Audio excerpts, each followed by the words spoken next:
ঘন্টা যাবত লাইনে দাঁড়াই আছি, ভিতরে আইসা জিজ্ঞেস করলাম ভাই তেল কখন দেবে, এরা বলতেছে তেল কখন দেবে এটা বলা যাবে না। ঠিক আছে, যখন গাড়ি আসবে তখন তেল দেবে।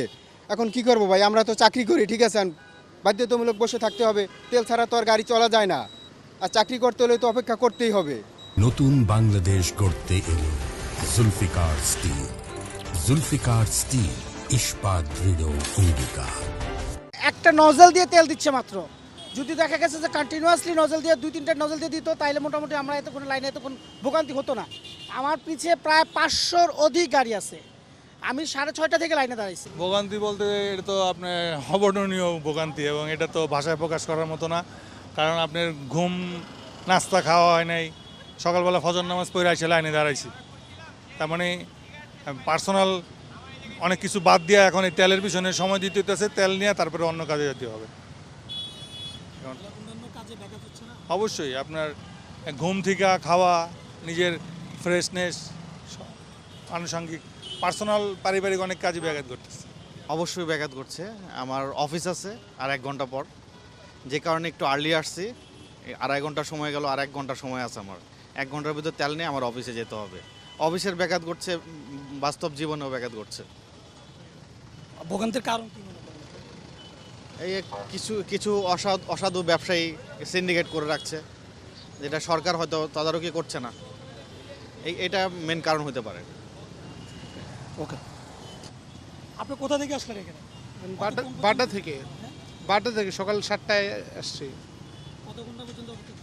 এই তো প্রায় 2.5 ঘন্টা হয়নি, 2 ঘন্টা 15 মিনিট হয়েছে। আমি যদি একটু জানতে চাই আপনার কাছে, এই যে দীর্ঘ সারি, এই যে অনেকক্ষণ দাঁড়িয়ে থাকা, এই যে একটা ভোগান্তি তৈরি হওয়া, তেল সংকটের কথা বলছে সরকারের পক্ষ থেকে, বলা হয়েছে কোনো সংকট নেই, কিন্তু এখানে আসলে দেখি আপনারা ঘন্টার পর ঘন্টা দাঁড়িয়ে আছেন। ঊর্ধ্বতন কর্তৃপক্ষ থেকে বলা হচ্ছে কোনো সংকট নেই, কিন্তু এখানে সংকট।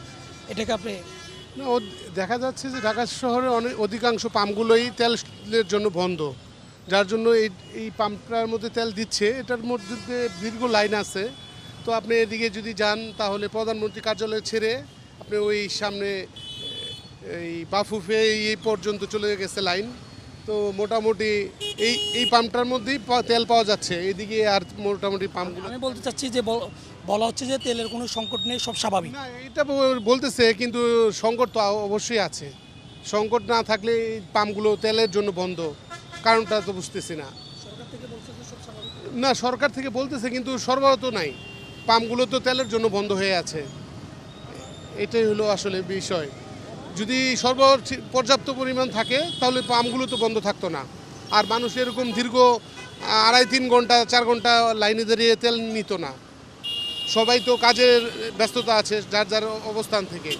আমি আসছি মিরপুর 12 থেকে, অলমোস্ট 7টার আগে আসছি। আমার মেয়েকে ঢাকা সৈনিক স্কুলে দিয়ে তারপর আমরা আসলাম আর কি। 7টার আগেই লাইনে দাঁড়াইছি, এখন এখানে এসে পৌঁছাইছি মাত্র। অবশ্যই অসম্ভব ভোগান্তি, অসম্ভব।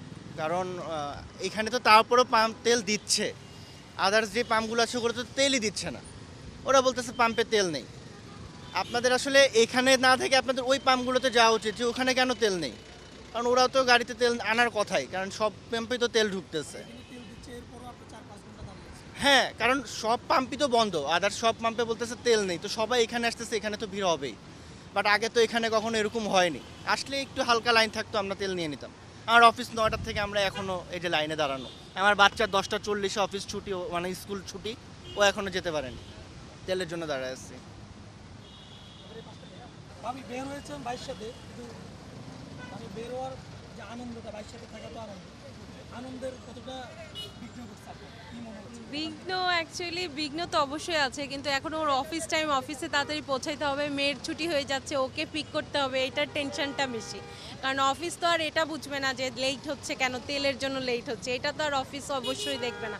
স্কুল তো আর আমাদের টাইমে ছুটি দেবে, আর অফিসে তাও টাইম দিয়েছে যে তেল নিচ্ছে, কিন্তু আসলে এটা দাঁড়ায় থাকাটা অনেক বিরক্তিকর একটা জিনিস।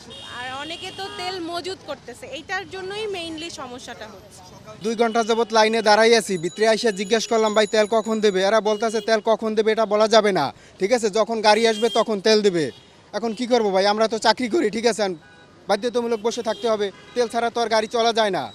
আর চাকরি করতে হলে তো অপেক্ষা করতেই হবে।